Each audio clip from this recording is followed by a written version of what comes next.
translator's introduction.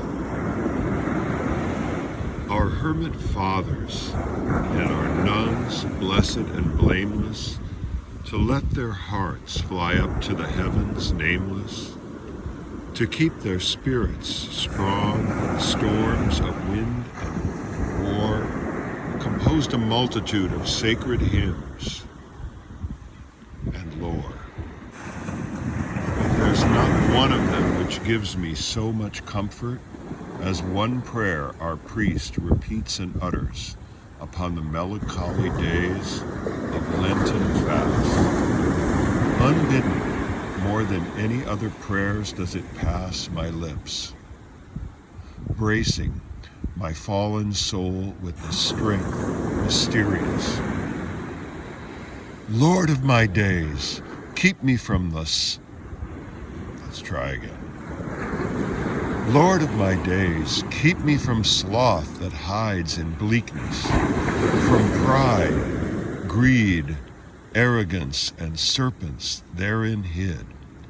Let not my tongue in idle gossip slip, but Lord, show me my own faults and transgressions. And may my brother never hear my condemnations. May I for grace, patience, and love forever strive, and wisdom's innocence within my heart revive. Alexander Pushkin. It may surprise some of us who grew up during the Cold War, but Russia, feared for so many years as the land of godless communists, is in fact one of the most intensely spiritual and devout nations in the world. The profound faith of its people, Orthodox Christianity, rooted in a mystical understanding of life as a covenant and of worship as a sacrament, has always been the secret underpinning of the mysterious Russian soul, whose elusive eminence makes Russian literature, art, and music so special. In the 20th century, under the brutal totalitarianism of the Soviet system, Russia endured some of the very darkest days in human history. Yet where there is darkness, as this book shows, light shines forth ever brighter to meet it. Ultimately, though it may take a while, love and light and compassion conquered hatred and darkness and indifference.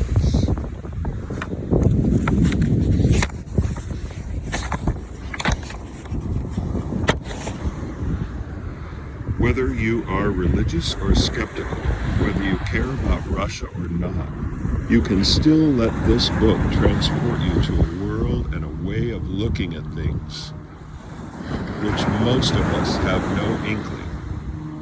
A world of ritual and sacred ceremonies, of ringing church bells and angelic choirs, of poetry and husbandry, of devotion to the land and also to spiritual objects of unearthly yet practical beauty,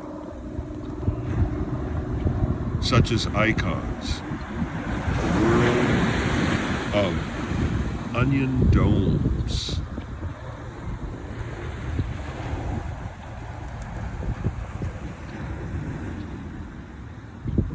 and candles, of incense, of prayers, of souls and spirits. Welcome to a world where everything means something and everything has a reason.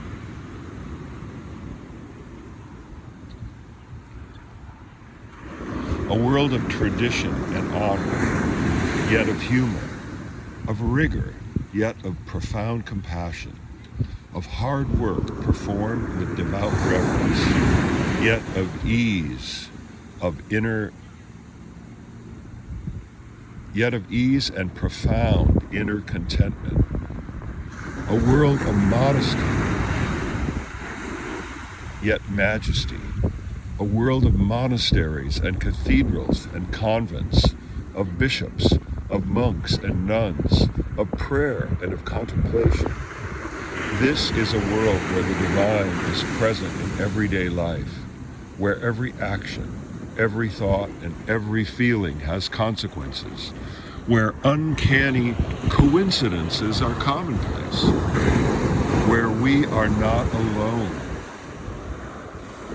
bereft of a plan or purpose in an empty and meaningless universe.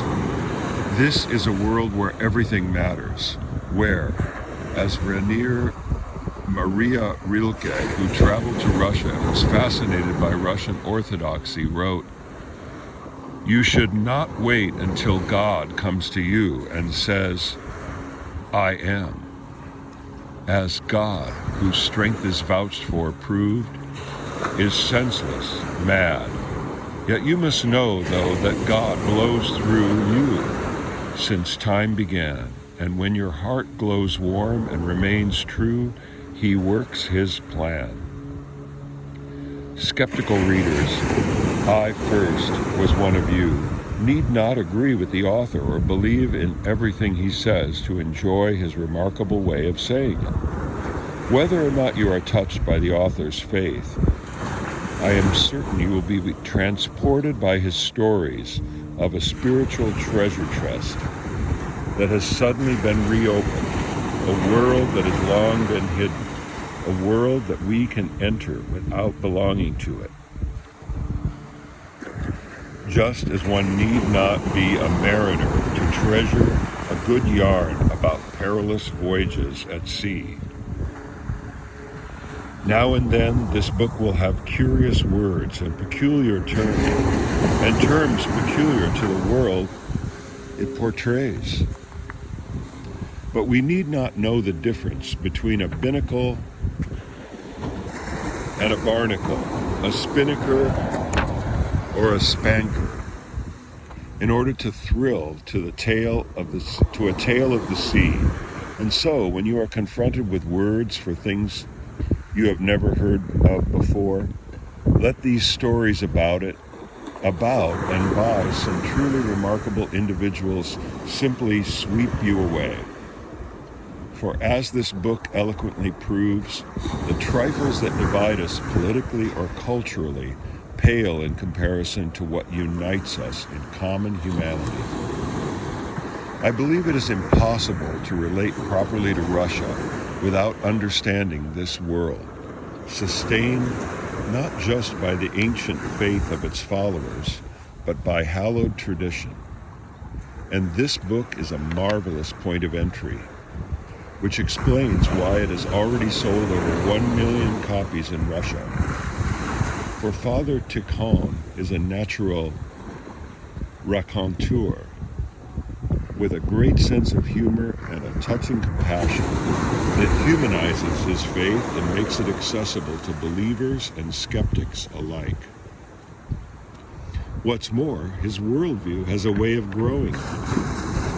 You may pass through stages of incredulity and bemusement, and then, almost imperceptibly, you may notice oddities in your life that begin to resemble his stories. Friends suddenly turning up out of the blue, and the hoped-for thing happening at the hoped-for time. Books that conveniently open to just the right page. Long-lost objects suddenly found. Uncanny and implausible coincidences, seemingly in line with a mystical plan, may have a tendency to seem ever more commonplace until the extraordinary becomes almost routine and the miraculous natural. Miracles are natural in Father Tikhon's felicitous world. All too often we associate Russia with doom and gloom, or with cynicism, or corruption, or cruelty. Perhaps, at least I hope so, this book will help to correct our vision. Personally, in any case, I will always be grateful to Father Tikhon and to the everyday saints portrayed in this book for their own example and for their infectious joy and integrity and sense of meaning, imbuing everyone and everything in their lives. I am profoundly honored to have helped acquaint Western readers with them and their world and their way of life, in which, when in life's minutes difficult, in my heart griefs to start, one wondrous prayer full of good I do recite by heart.